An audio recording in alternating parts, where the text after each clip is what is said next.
Okay, so welcome to Sunday Night Live. We have a special guest. I'm going to bring her on in just a minute. In fact, we actually have a special guest, and she has a +1 we'll talk about too. But first of all, we're just back from the Icon. We'll talk about that a little later in the show. We had a really nice time. I was really impressed with the Icon. There were a couple of minor things, and then somebody saw something in one of the videos that I missed, so I did share that on to Royal Caribbean. Nice thing is they're really good about listening to the things I have to say. But as always, where are you watching from today? And actually, what channel are you watching on? Because we're live on YouTube, we're live on Facebook, I hope we're live on Instagram and on YouTube. Let's see, Twitter, Facebook, LinkedIn too. So we're pretty much everywhere. It's kind of like, you remember back in the day when you were young and there was election time and you turn on the TV and you'd find the president on one channel and you turn through all of them and he was just everywhere. Just ruined a night's TV watching. But anyway, that's where we are. Also, if for those of you that have comments either for me or questions for for Aspen, either one, just let us know by putting a comment put a question or a comment in the chat, and we'll try to get to all of them. And our special guest, I'll bring her in, is Aspen Sage. She's a disability advocate. She is a traveler. She is an advocate of disabled people traveling too. That was actually what triggered me reaching out to her. She's all over Instagram. So Aspen, you want to tell us a little bit about yourself? For sure. My name's Aspen. I run accessibility with Aspen Sage. I'm a full-time disability and mental health advocate, as well as a travel blogger. So I basically share my experiences, nothing crazy, but just share what I do that is accessible and also share my experiences that aren't as great. I do have my +1. That's my service dog, JoJo. She's knocked out right now. She's exhausted after a long day, but we've been matched since May of 2023, and we've been doing all of our travels together ever since. Excuse me. I was going to say, looking at your Instagram feed, most of the time you can see JoJo in the pictures. Every once in a while, I see a picture where she's not in. I'm kind of thinking maybe they don't like her on the beach in California, because I noticed there was a couple on the beach where she wasn't there. So some of those pictures are possibly old ones. I haven't been to California with her yet. I've been really sick the last 2 months, so I haven't been traveling as much. So some of my, you guys, her face. Some of my more recent stuff are probably older pictures. Oh, okay. Well, so what part of the world do you live in? So I'm in Oklahoma. Oh, okay. We lived in Oklahoma for a while. I lived in Oklahoma City, kind of out by Edmond. And then we lived I would say we lived in Lawton, but we didn't live in Lawton. And I could tell you I lived in Geronimo, but we didn't really live in Geronimo. We lived between Lawton and Geronimo, which is as middle of nothing as you've ever seen. I can relate to that quite a bit. We're southeast of Oklahoma City, but in a town that no one knows the name of. Yeah. So it's kind of interesting. Okay, so let's talk about some of the challenges you face when you're trying to go somewhere and do something.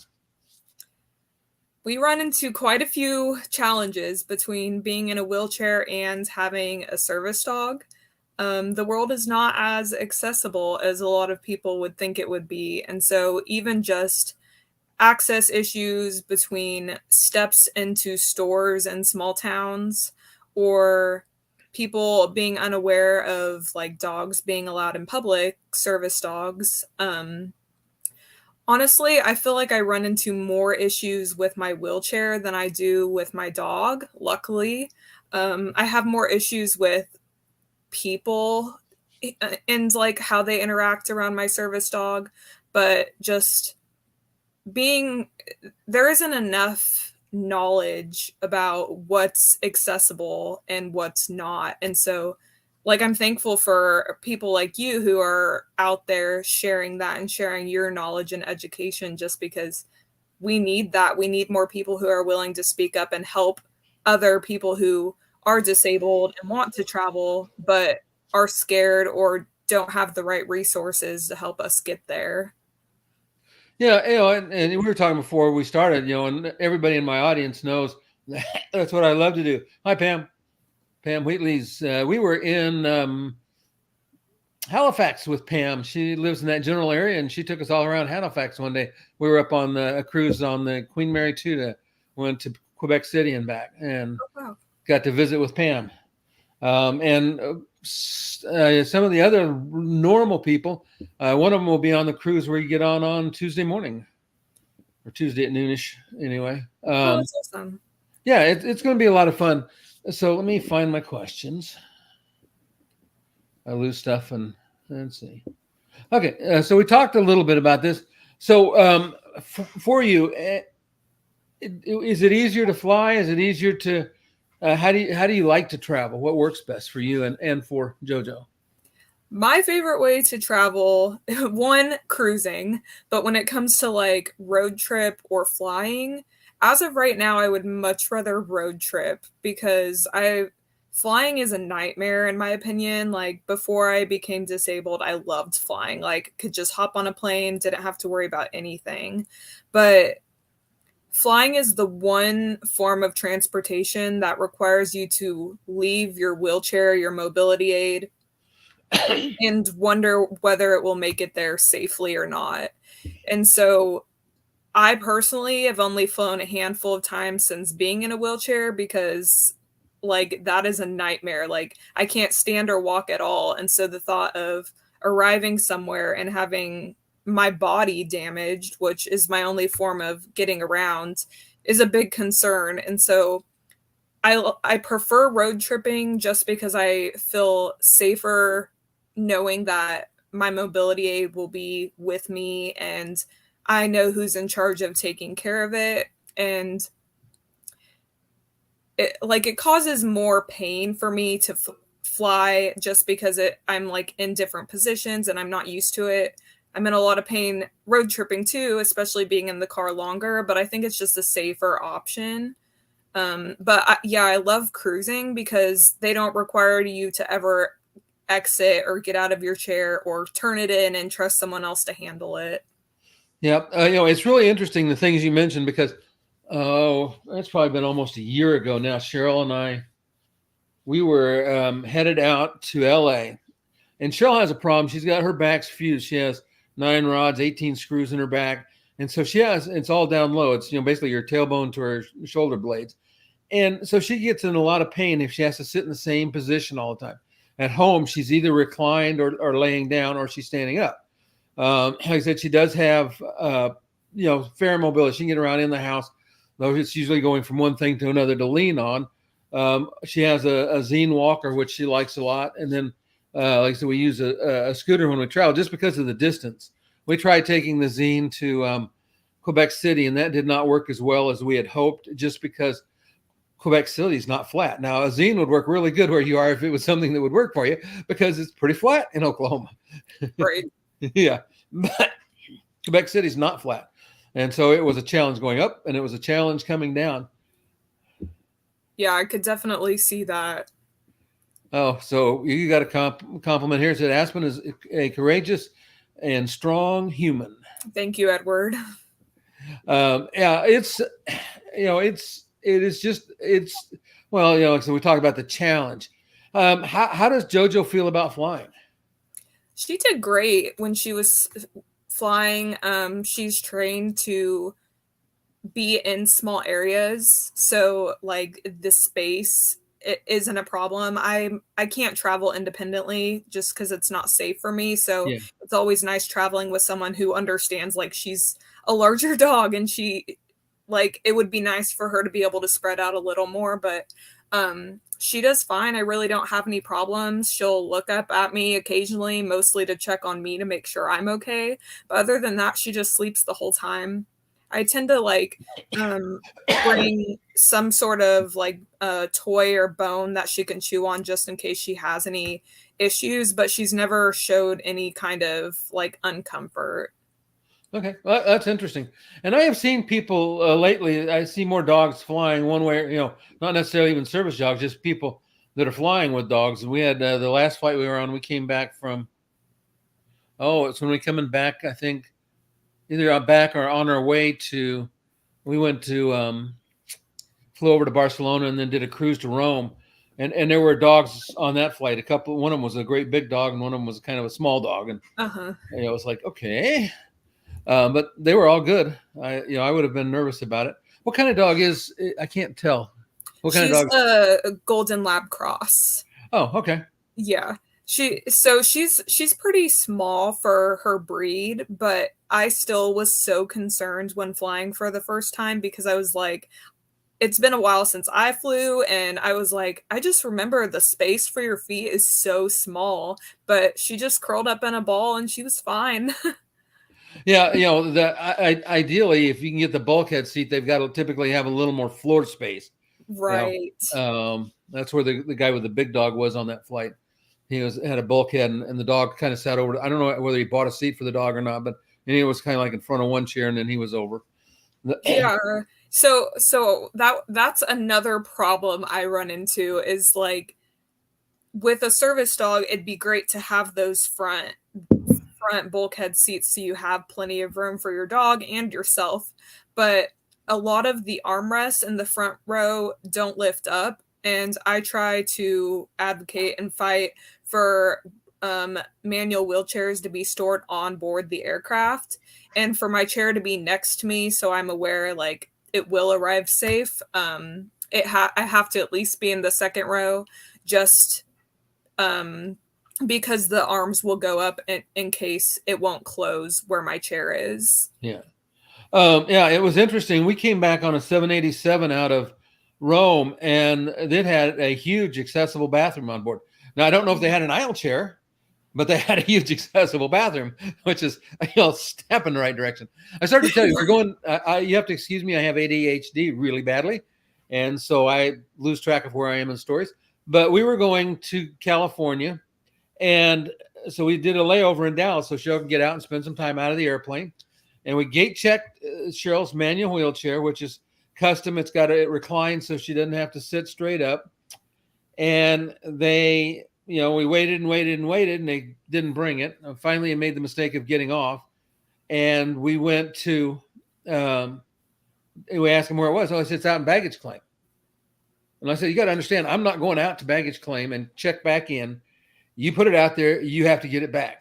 And I got a lot of riffraff. And I just so happened that I had met the vice president of American Airlines customer service online just like a day or so before. So I just messaged this lady, and I got a response back really quickly. She said, well, we're going to get it taken care of. And then also up in the lounge, we have a credit card that lets us in the American Airlines lounge, which makes life better. And we, so they tried to help us. And what it wound up doing is they sent it to LA for us. Yeah, I'm like, okay, I didn't need it in LA. And of course, it's going to LA baggage claim. So they got it worked out so that it wound up at the gate in LA. But I was like, and so the VP and I, we had a nice long exchange of emails back and forth. And she's really working hard on training him. We came back into Philly, and they put it out into customs. And I didn't realize that the first case, but you don't have to get off the airplane. Right. You can hold that airplane hostage, and the crew can't leave. Right, exactly. Yeah, and I sat there for about 45 minutes, and I felt sorry for the crew, so I got off, and they pushed her out, and we went out and got it outside. But I mean, but I did email the VP again, and she said she'd provide some extra training, because it is, I saw that one where it was, I think it was American Airlines, where they were throwing somebody's wheelchair and it was just flopping down the belt. Yes. No, they just don't understand. Yeah, I have so many friends and people I've met on social media who have like firsthand experience with their chair being damaged. And it's such a common thing. Like, it's crazy. But yeah, I've learned we aren't required to get off the aircraft until our aid is right there. And I mean, it takes a big voice to be able to speak up and stand up for yourself, but we have to. Yep, I agree 100%. We got a question here, Kate, from Katie Smith. She says, "How do I get from the airport to the cruise ship with a scooter?" So I'm going to ask for two pieces of information. First of all, which cruise line and which port? Because those are the two pieces that uh, I can really, with that information, we can answer it a little more accurately. We take a scooter all the time anymore, and we gate check it, and it other than the stories we just told, it's better about showing up where it's supposed to be. So we'll wait for her to respond back to that. So I know you said that cruising is your favorite, and that's obviously our favorite way to travel. Part of it is I just don't like packing and unpacking, and I like the pace of life. My second choice actually is train. I love train. Train is nice because train is like cruising on land, but the pace is very different. Nobody's, you get to the airport and people are going to run over you, knock you on the ground if they can, just to get one person ahead of you in line, and it's like, why? Anyway, I'll get off that soapbox. But I love cruising. This will be our longest cruise. We're gone 18 days. Oh wow, that is really long. Yeah, it's round trip from San Diego to Hawaii. Oh, that's so exciting though. Yeah, and Cheryl wanted no part of flying that far. She was not happy about it. In fact, I got we paid for business business class on the flight over so she could get a lay down flat seat. Oh yeah, that'll be really. How long is that flight for you? Yeah. Okay, Pam said she's had hers broken on 3 flights. Frustrating, but said Scoot-Around was always accommodating, very thankful for them at my destinations. Yeah, for those that don't know, I'm a fan of Scoot-Around. Special Needs Group is another company, and they're great. They're a good company. I like this. I like the fact that Scoot-Around has more small scooters, or actually they're power chairs, and we like that because the ground clearance is typically higher. You don't high center coming on off a cruise ship or going over a speed bump, all those things that those little short scooters, they got wheels like this big around, and so you're only about 2 inches up in the air, and they don't work so well. So that's why we like it, and we're actually taking one of theirs to. We're taking their Model F, which folds up, to Hawaii. And okay, so Kathy, so you have, okay, that'll be FCO is, and I can't remember exactly what it is, but to get to and are you going into to see a hotel? Because there is a train that runs from, and it's very nice, very accessible, that runs from the airport into the central station in the middle of downtown Rome. It's not very expensive. That's what we did several times. We were staying in an airport by the hotel.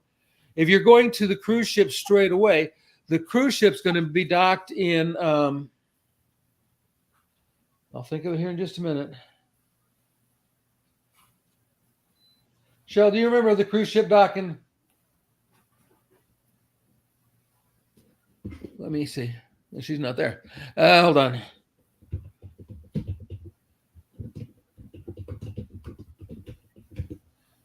Civitavecchia. There we go. I knew the name. I just couldn't pull it out. Okay, so for you, Kathy, you can also get a train that will take you all the way to the town of Civitavecchia, and then they run an accessible shuttle from where the train station is till you get to the cruise port. So that is one possibility. The cruise ship will also do a transfer, and if you give them enough notice, they should have an accessible transfer available for you. I thought Rome, with the exception of cobblestones, and I got a video that'll be coming up pretty quickly, where we went to the Colosseum. Colosseum is accessible on the first level and on the second level. The museum's up on the second level. They have an elevator. It's kind of like almost a freight elevator, but it gets you up and down. So we were able to go in and go up and do that. But some of the area around the Colosseum, it didn't have the little cobblestones. It had like great big cobblestones that looked like river rock almost. They weren't flat or anything. And so there were places that Cheryl did not take her will. I mean, we've gone out on sandstone rocks out in the desert and stuff with it, but there were places she's like, nope, my back won't take that. Oh no. Hey, Rhonda, how are you doing? Oh, glad to see you here. Yeah, Cheryl's busy cruise packing right now, which is why she's not with us tonight. That's always fun. Yeah, It's exciting. yeah. The nice thing is on Holland America that you can pay like $100 and they'll do your laundry for the whole week for the cabin Wow, that's or for the whole nice. cruise. Yeah, I'm like, okay, we'll do that because that saves about 15 days worth of clothes. Yeah. Um, so how does JoJo feel about cruising? She did great. So we were actually supposed to be going on one next week, but due to my health, we had to cancel. But we have three others scheduled for this year, and she did great. I was super concerned just about like the ship rocking in the bathroom situation and dealing with other like countries and all of their requirements, and it's more stress on me personally, but she does great the whole time. They have one bathroom toileting area on the ship, and she's trained to go on just about any kind of surface. And so as soon as I like tell her that's where she goes, then she learns right away. So that was my biggest concern when it came to that. But after I saw like how easily she grasped the concept of going there, it was it was pretty smooth, and I'm thankful for that because I was like, if she doesn't like cruising, I don't know what I'm gonna do because it's like my happy place. Well, so here's the really cool thing, and I'm going to come to your question in just a second, Kristen. But on the Queen Mary 2, they have a outdoor relief area. It's upstairs, and it has, pretty sure, no, maybe it was, no, I think it was outside. But anyway, they had a English fire hydrant or an English pole, maybe in a fire hydrant for American dogs. Where was it, Cheryl?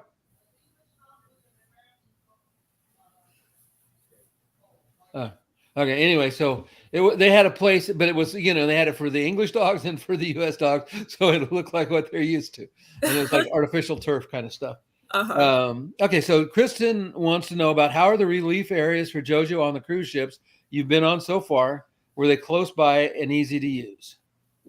Those are good questions. So, the staff really didn't, they were super confused when we initially got on board, which was kind of unfortunate because they knew I was coming on with a service dog. But um, so they originally had it in an area that wasn't easily accessible for me. And so I was worried about that because it wasn't somewhere that I could go independently. It was more in a crew area that was indoors, and there was a lip getting back indoors, but they eventually moved it to an outside area that it was a public area, so it was busier, which was kind of unfortunate. We didn't really have privacy, but it was an accessible area, and I was grateful for that. So it was in a public area. It was I think it was like on the front of the ship, easy to get to from where my room was located because it was right by the elevator that my room was by, so we just took it straight down.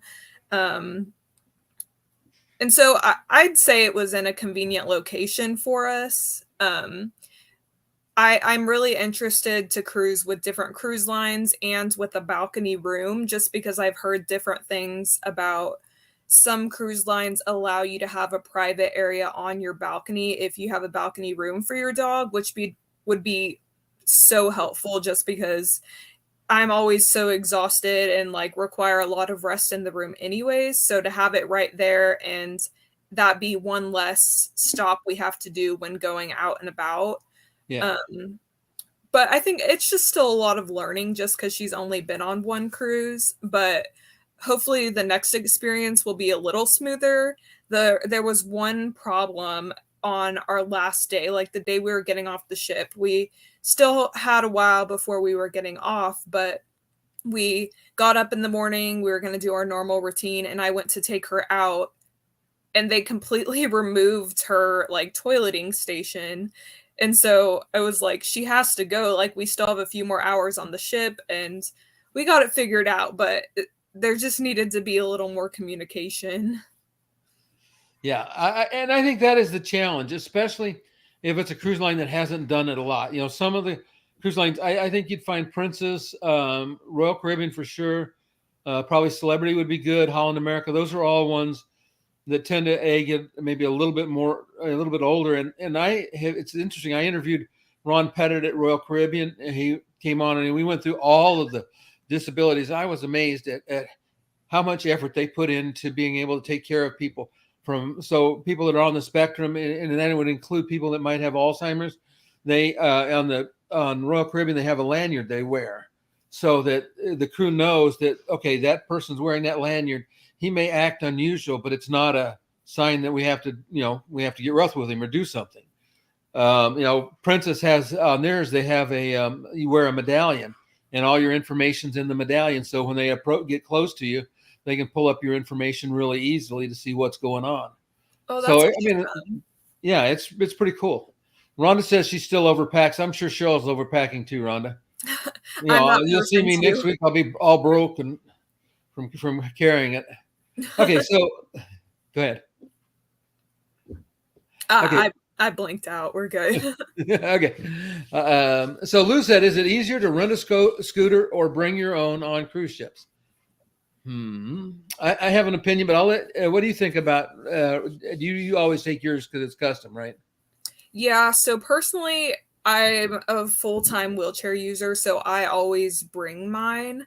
I would say, like, if it's not something that you like need all the time and you're able to go without it for a short amount of time, especially if you're flying, I would recommend renting. Then you don't have to deal with the hassle of worrying if it'll make it there safely, because there's a chance like you fly with yours, it gets damaged and you didn't already have one rented. But then if you have one rented, you know that it's going to be there safely when you get there. So that's just kind of my opinion on it. And I wouldn't disagree with that. I think that in most cases, now Cheryl and I, we know what we're doing. We fly with ours all the time. There's been some trouble along the way. Still occasionally something happens, but we've never had the scooter broken. But I made the mistake of checking the zine. We went up to, I was telling you, took the zine and went to Quebec City.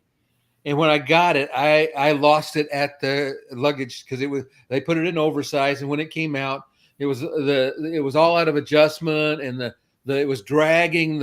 It was wrapped in a bag, and I had put a strap around it so to keep it nice and tight. And none of that was there. Like I said, it was just dragging the bag off, behind it.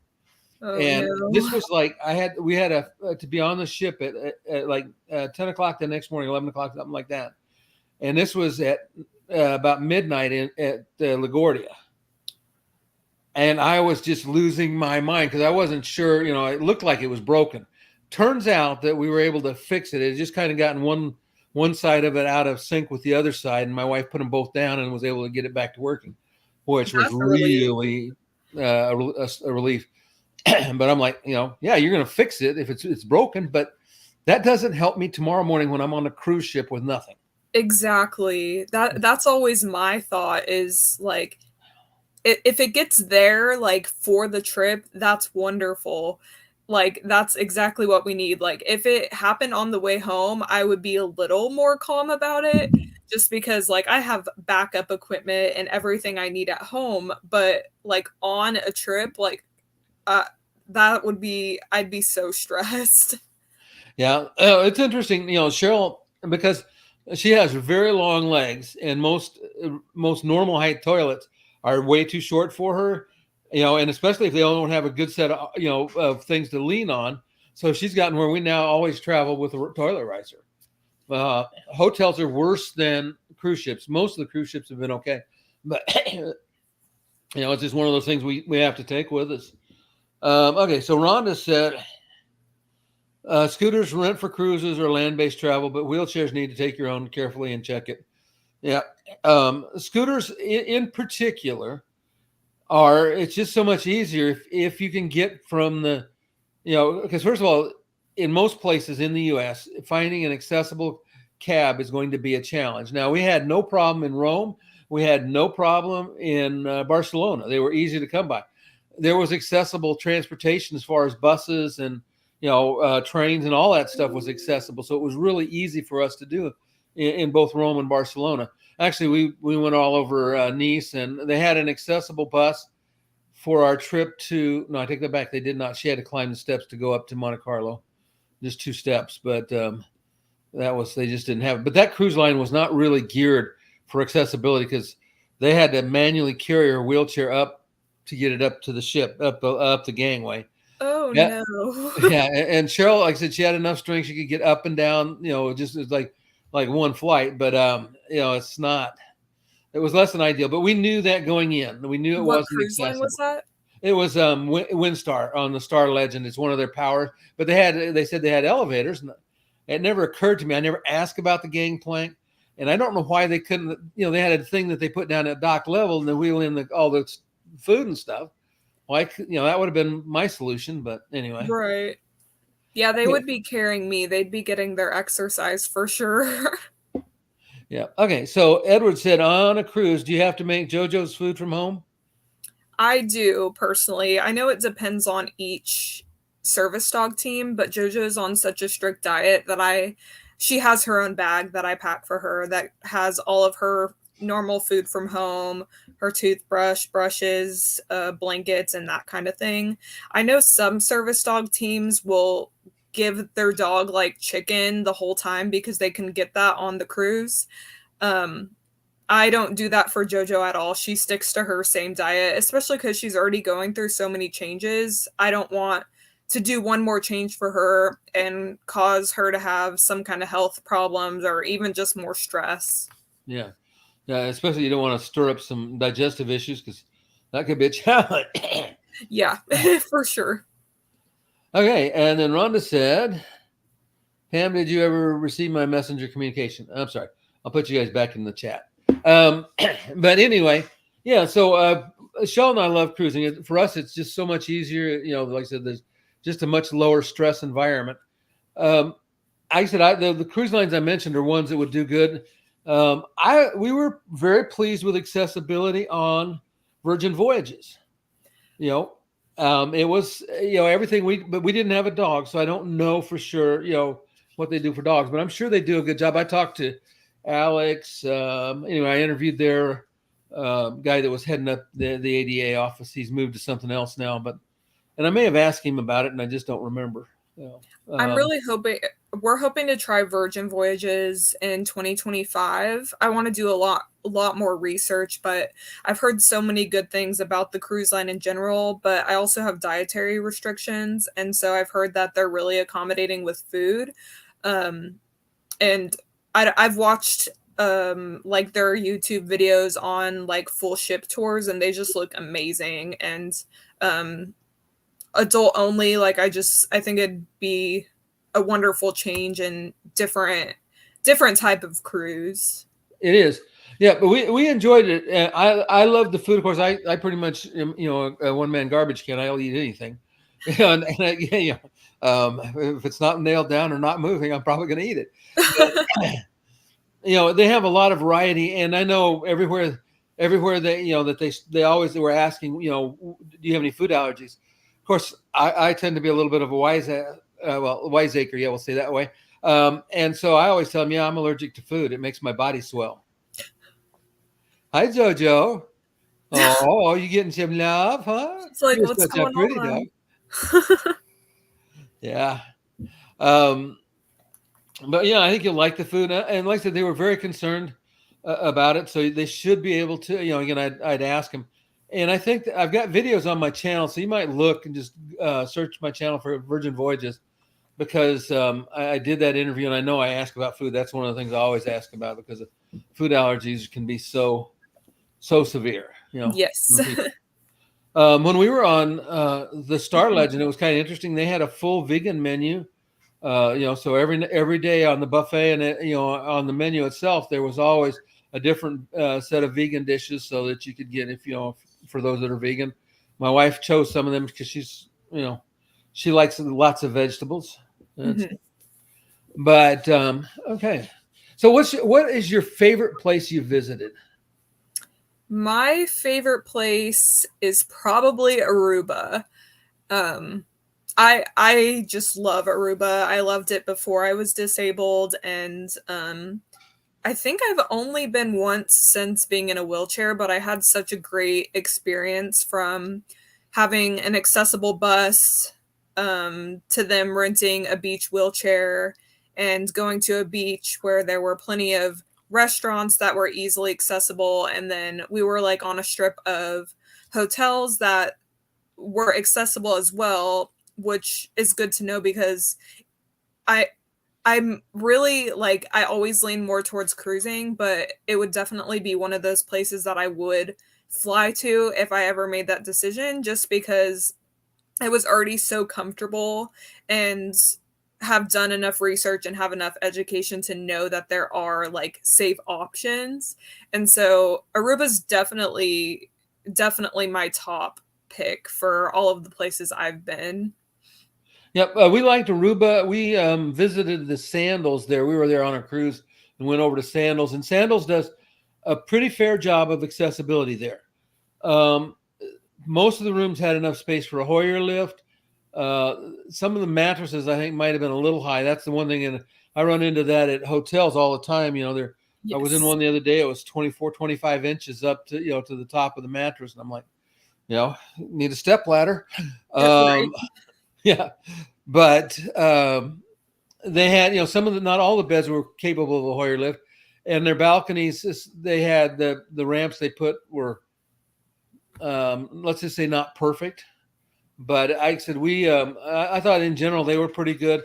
And the Sandals has a reputation. We went to Cabo and stayed at Secrets, and we booked an accessible room and asked for an accessible transfer.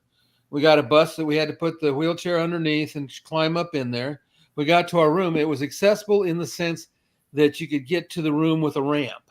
You didn't have to go up steps to get to the room. Mm-hmm. But the bathtub blocked the access to the toilet. You couldn't get a wheelchair in there anyway. There wasn't great rails. Now, again, like I said, for us, it worked out because we can afford to take some risk.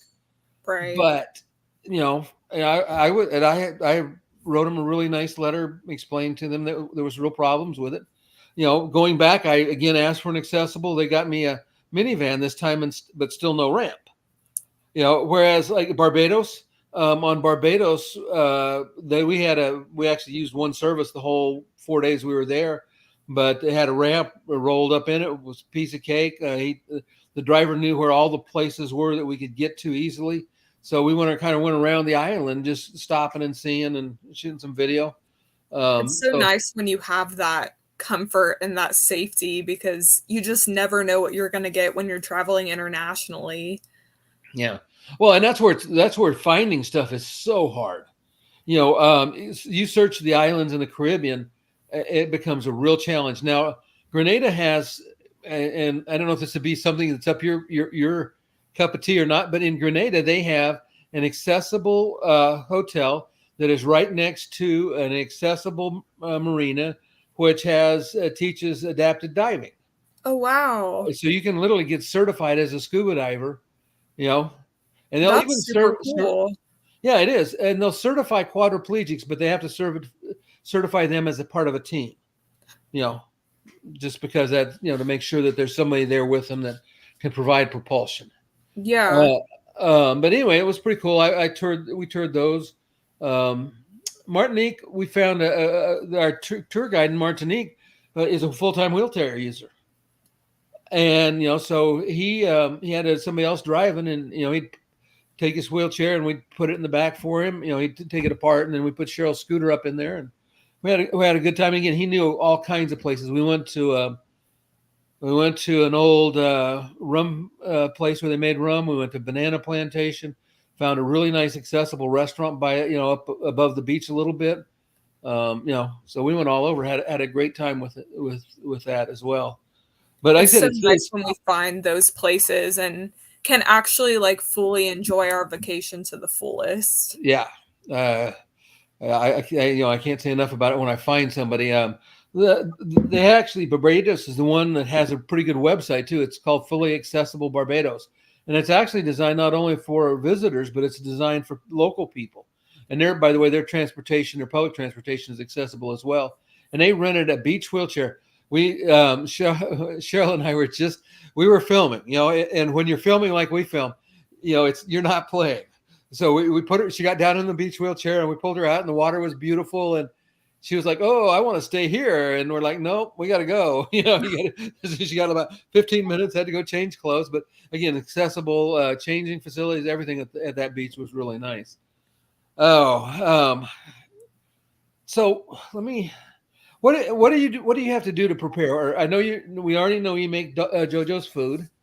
Poor JoJo doesn't get to eat the steaks off the buffet. No steak for JoJo. Poor dog.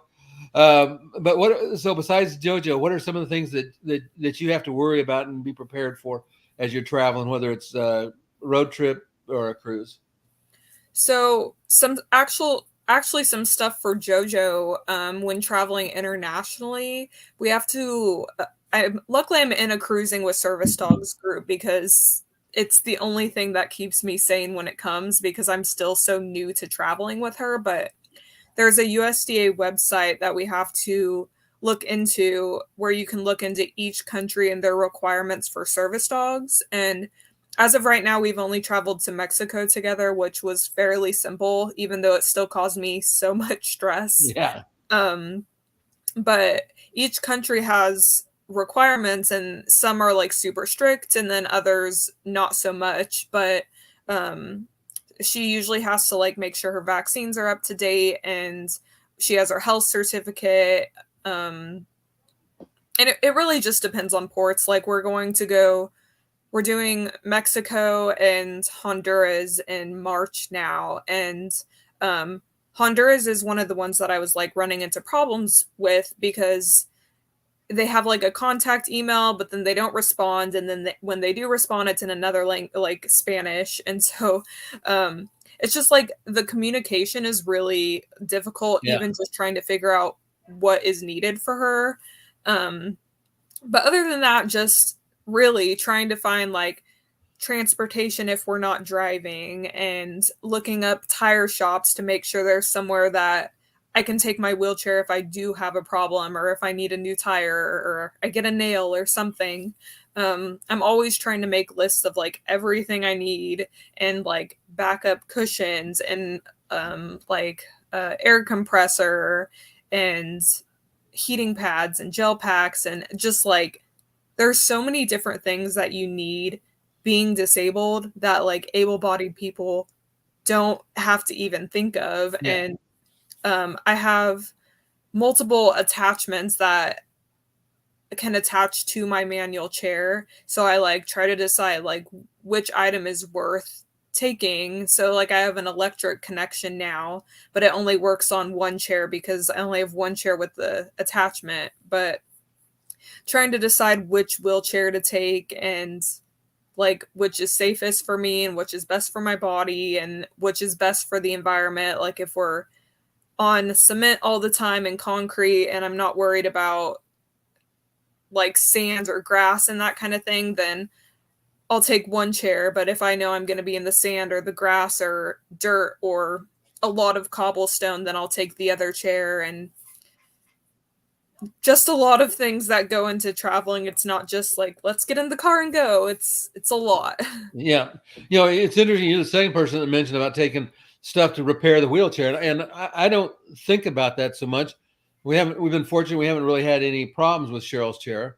Well, I won't say we haven't, but there always been something like a connection's loose and I just reseat the seat or something and fix it. But yeah, that's one of those things that you're like, okay, it's broken now and what am I going to do about it? Right. Again, we're fortunate that Cheryl's in a little better shape, so we can survive without it. Though we do, like I said, if we're a long way from the ship and it breaks, we're gonna have to figure out how some kind of other transportation to get her back. Right. I am. Oh, okay. So here's a really cool thing for you. In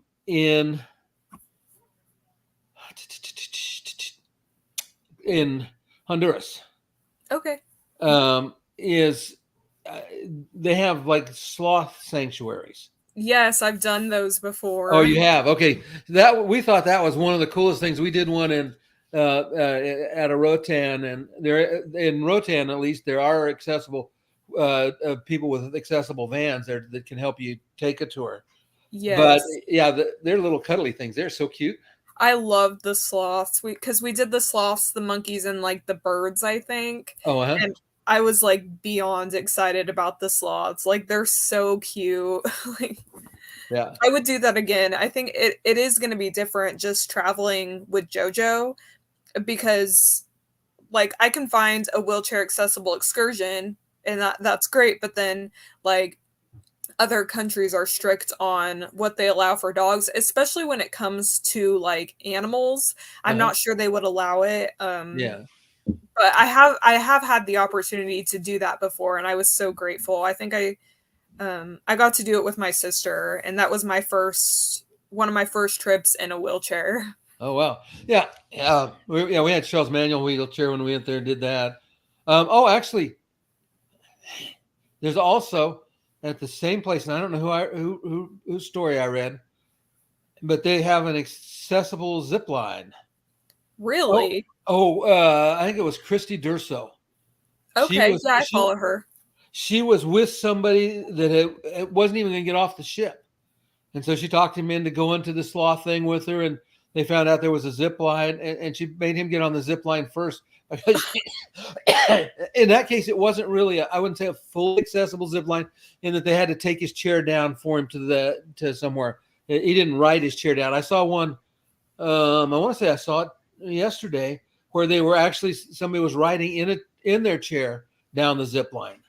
Wow. Yeah. Now Cheryl did the zip line, and the story about the heights is one of those things that is for another day. But she absolutely loved the zip line, and this was in Icy Strait Point in Alaska, and it is accessible.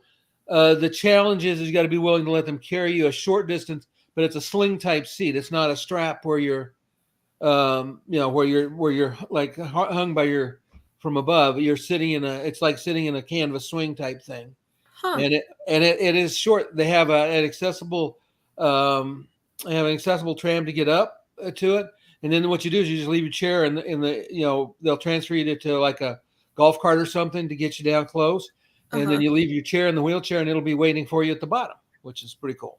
Yeah, that's really neat. Yeah, You said that and was an icy straight? Icy Strait Point, yeah. In fact, everything we tried at Icy Strait Point was accessible. We have accessible whale watching. The cannery there, which is a really interesting tour, is accessible. The whole complex is very accessible. That's So awesome. I'm going to Alaska for the first time in May, and I'm super excited. I don't think we're doing icy straight point for that one, but um, okay, I'm sure I'm gonna fall in love and want to go back. we're going in September. We're going our fourth trip to Alaska. I'm taking a small group. In fact, Pam is going with me. But Alaska is more accessible than you would expect. Skagway, the train is accessible. They have a train that goes up into Canada and comes back, but the whole town of Skagway is almost perfectly flat, and they Really? have ramps That's and good to know. yeah, they didn't. We pretty much didn't run into anywhere we couldn't get. Juneau is accessible. We took the city bus out because Cheryl was on a regular scooter, but we took the city bus out, and the city bus will get you within about a mile and a half of the glacier. And so I walked, and she rode to the out to Mendenhall. But you can also get accessible transport there. There is accessible whale watching there. So even if the ship doesn't offer it, there is accessible whale watching there. There is if you go to Ketchikan, there's two things that I would recommend. One I've done, one we're going to do, but in Ketchikan, there's one that's called the Bering Sea Crab Fisherman's Tour, and this is I have that booked. oh, okay, yeah, that's super accessible. The people there are just absolutely amazing. We had a great time. My wife had really negative vibes about it. She thought, man, I'm just going to go watch these crab fishermen. It's going to be boring. And in reality, she loved it. It was one of her favorite ever because they'll get you right up where they're throwing food to the eagles, and you'll see more Wow. bald eagles in a day than most people see in a lifetime, and you'll see them 10 feet 15 feet away from you. That's amazing. Yeah, it is. So Rhonda says she visits her stepbrother in Costa Rica frequently enough that she left my cooling vest and ice inserts down there. So she goes to. So Rhonda, tell us about Costa Rica. Is it accessible? I saw a thing today on accessible glamping in Costa Rica. I love that. Yeah. Are you familiar with Wheel of the World? I am, yeah. Yeah, Yeah, I follow them in Curb Free with Corey Lee and yeah, because they put together trips because they did. We got one. I'm going to pop up here, but they did their first trip as before they actually started the country. They did Machu Picchu in a wheelchair. wow. Yeah. So they will take you places that you wouldn't think you couldn't go. I saw in Alaska. I don't remember if it was Christy or if it was Sylvia Longmore. They found an accessible helicopter to take them out to the glacier and I think she went out to the glacier and did a sled ride in Juneau. Like I said, the other one in Ketchikan is accessible is the Misty Fjords tour. It's about 6 hours long, but does have an accessible restroom on board, and it is set up for people with wheelchairs. Skagway, those are the big three. Is Juneau, and then depending on where else you might stop. Okay, Lou asks, have any of you been to Merida, Mexico? If so, was it good or bad? I have not. I have not either. So anybody in the audience, let us know. And even if you're watching this on the replay, put your answer in, and Luke will find it. Just click the like button so she knows that somebody saw her question, and then you'll reach out. Sorry, Lou, I have not been. If you reach out to me on Facebook, I have a Facebook group, Traveling with a Chair or Other Disabilities. So for anybody that's not a member of the Facebook group, you're welcome to join.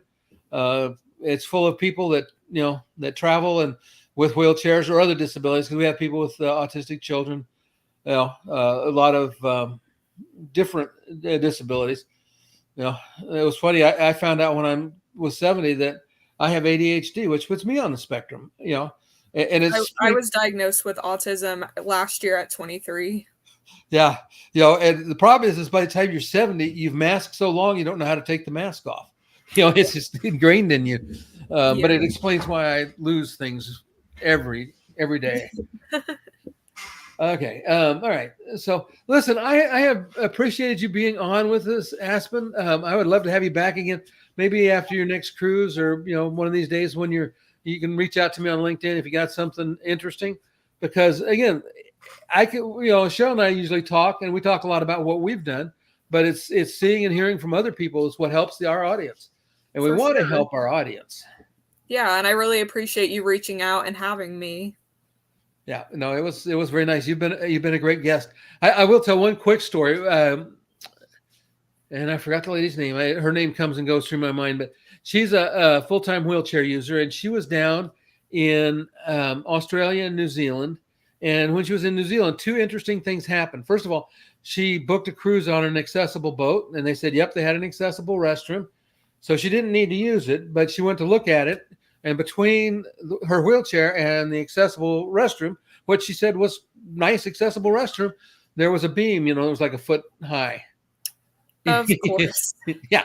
She says, okay, not really so accessible. The other one was even funnier though. She was out in the back country. She'd rented an adapted vehicle, and she was driving down a dirt road, and something happened, and she wound up rolling the vehicle down into a gully.